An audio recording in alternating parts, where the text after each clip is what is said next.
News Avenue igama uSizwe Blose uyazi ukuthi sikuzela nezinto eziningi la kule program yethu esibiza nge-News Avenue. So namhlanje sidecide ukuthi siphume kancane, uyazi sibuye sithinta kakhulu ipolitics, sithinta osomabhizinisi, sithinta izinto eziningi nje, sithinta ama-celebrities, but namhlanje sithe nje asilande uPinky Mhlongo kodwa Durban and Coastal uno-health ekugcineni, Mental health. iyeke kanjalo but yena uzoyiphinda kahle uPinky because sinaye namhlanje studio. Angingamkhulumile akayikhulumele yena. Sicela ubingelele kubalaleli be-News Avenue or kubabukeli. Sibingelele kubabukeli.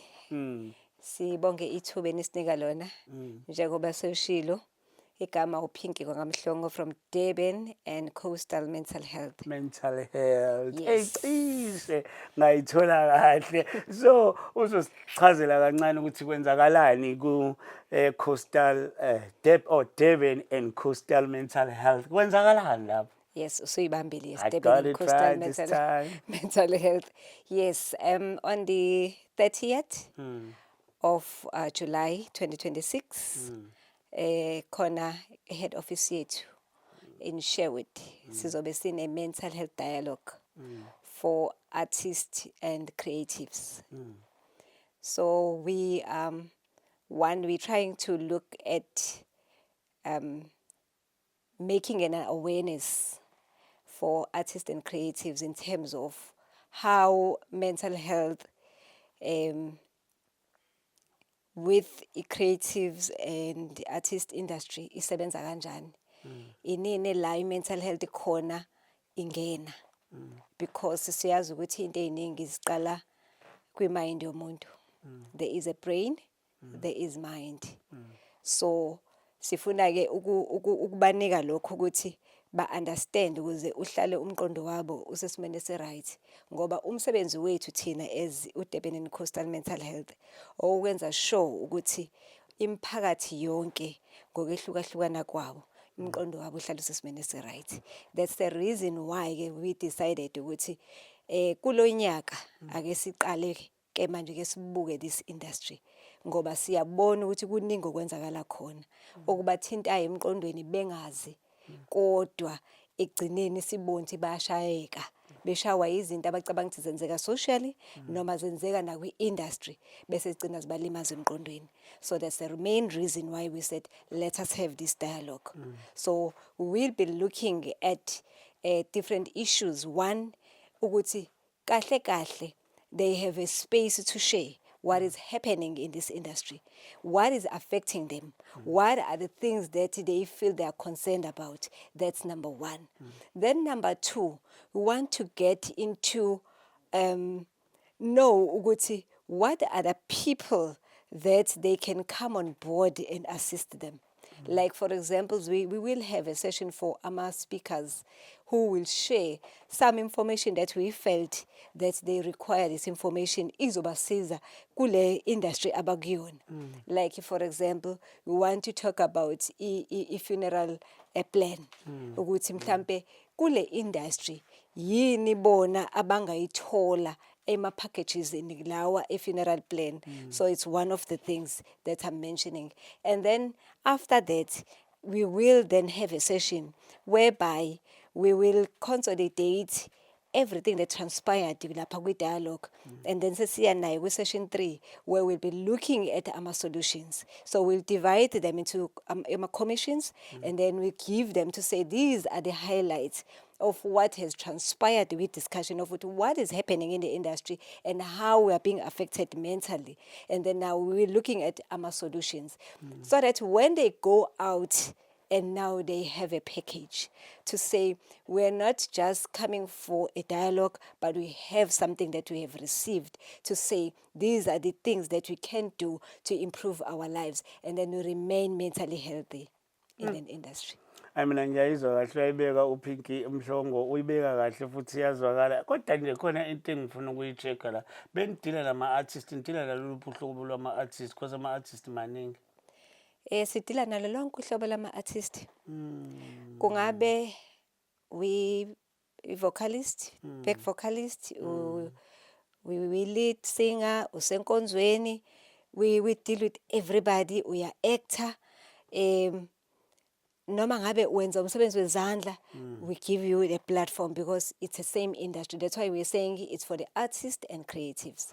Because ngibuza lo mbuzo nje khona into engikhonsena kakhulu futhi oyithintayo owenza ngayo example le yokuthi indaba zoma funeral something, you understand le nto ukuthi iyakhathaza eyama artists because ukuthola kwemali kaba artist engizothi ku on and off, understand le nto this month unayo imali yokuthi angakhokha naye bamkhokhelile next 3 months mhlambe kuyabheda, understand le nto sengisho ukuthi usejoinile ke mhlambe lezi zinto ezithinta uma funeral what cover plan and all that stuff, but manje useshawa isimo ke ngicabanga ukuthi somthatha futhi somjikjela ekuphazamisekeni ke mentally, you understand? Yes, whereby manje akasakwazi ukukhokha. Akasakwazi ukukhokha isiyamhlasela lento esibhlungu and usiyaphazamiseka ke manje ngoba lezi zinto ifuna ukukhokhelwa on monthly basis, awukhokhi for 3 months whatever, iyalapsa and all that stuff.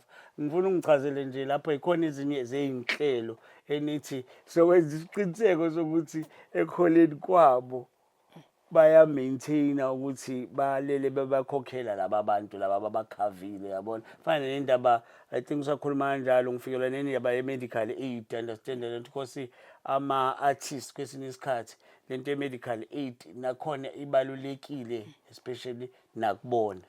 Yes.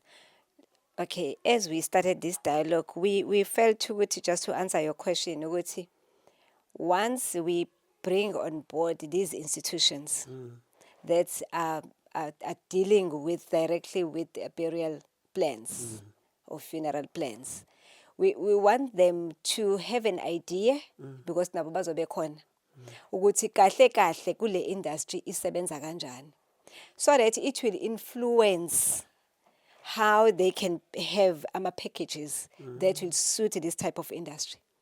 So that's why we're calling them ukuthi makuwukuthi abanayo ipackage abangayipresenta, that's what we have discussed now. Abangayipresenta bazopresenta abanayo, but it means now it's going to be umsebenzi wabo ukuthi they need to go back because it's a large group of people in this industry whereby they fall out just because abanayo indlela yokukhokha on a monthly basis. Like for example, I would just take it from my daughter to what I was thinking about. Ukuthi mhlawumbe let me say ngithole igigi manje and ngizoze ngithole igigi mhlawumbe angikho sure mhlawumbe ngizoyithola mase kuphela unyaka. Mhlawumbe ngizokwazi ukuthi iplan esakhelwe yona la ile institution izothi mawuthola igigi uzokwazi ukuyikhokhela imali engaka for a period engahlambe 6 months ahead, or kube ukuthi mangena u6 months mhlambe a year I'm covered, you know. So we want izinto ezikanjalo, that's what kulo 5000 azobe utholile ukuthi that's what we want to ukuthi we bring into their attention iqala ukuthi these are the things that are happening, so how can you mitigate this to make sure ukuthi nabo phela mase kufika leyo mini bayafihlwa ngesizotha and akukho la kuthiwa hayi akasakwazanga ukukhokha nani because i-industry yabo it's differ, ayifani nabanye abantu whereby bathola imali every month. No, ngiyakuzwa Pinky, but nje iyawarisha lento ngempela ngoba aba-accommodate isikhathi esiningi. Ngicabanga ukuthi let's give birth to le mental disorder ke enikhuluma ngayo because kubuhlungu ukuthi uyagula, for instance bowugula ngempela usuyathathwa uyiswa mhlambe eclinic kanti mhlambe lento ibidinga imishini yasesibhedlela and all that stuff, usuhleli lapha nesibhedlela, yabona leyo nto igcina impilo yakho deteriorate unfairly because awukwazi ukumaintaina into zo medical aid, awusangcwatshwa ngendlela okufanele ngabe ungcwatshwa ngayo because uyi-artist, ugcina ukukhokhelwa 4 months ago mhlambe futhi u-invoiceile but uhulumeni mhlambe wona kade usebenza nohulumeni, uhulumeni akakukhokhelile, uthatheka from pillar to post. Nenza kanjani nohulumeni niwumbandakanye nalezi zinto because kuyaye kuthiwe abantu bebekhuluma bathi ingcono i-private sector bowusebenzile bazokukhokhela, but i-problem ngiyayibona iba la ku-government. Mhlambe nayo u-government nim-invitile yini ukuthi abe khona kulo mcimbi? U-government we tried ukuthi sim-invite Kodwa ke unfortunately up to so far asikaze sithole response, kodwa asiphelelile lapho ngoba njengoba sisho ukuthi sizothi masisuka lapha kuma resolutions ila so identify khona ama gaps ukuthi eziphi ezinye indlela zokuthi si-involve laba abanye abantu akade bengekho abadingakalayo ukuthi nabo siyabadinga kakhulu ukuze senze sure ukuthi nabantu phela kule industry baphila equality life njengabo bonke abantu. No, ngiyakuzwa. Mhlambe ngicela ukuthi siphinde ukuthi izobe kuphi ubani eligible ukuthi attende ya usichazele nje into kanjalo. Sithi noma ngabe ubani la ukhona makhona okwenzayo moyi-artist uyi-creative nje siyakumema noma ngabe ukuphi khona abasuke eMaritzburg asebeconfirmile abathi bayeza. Sithi nje abantu abeze sizobe sise eSherwood head office yethu Durban and Coastal Mental Health ila sobe sikhona iprogram sizoregister ngo8:30 ekuseni then iprogram iqala u9 iphele ngo1 o'clock. Wonke lama sessions awu3 will be covered in that kuleso sikhathi. Hey kungenwa mahala sinicabangele. Oh okay. Sathi siyabakhokhisa kahle kahle abantu masenza izinto ezinjenganalezi.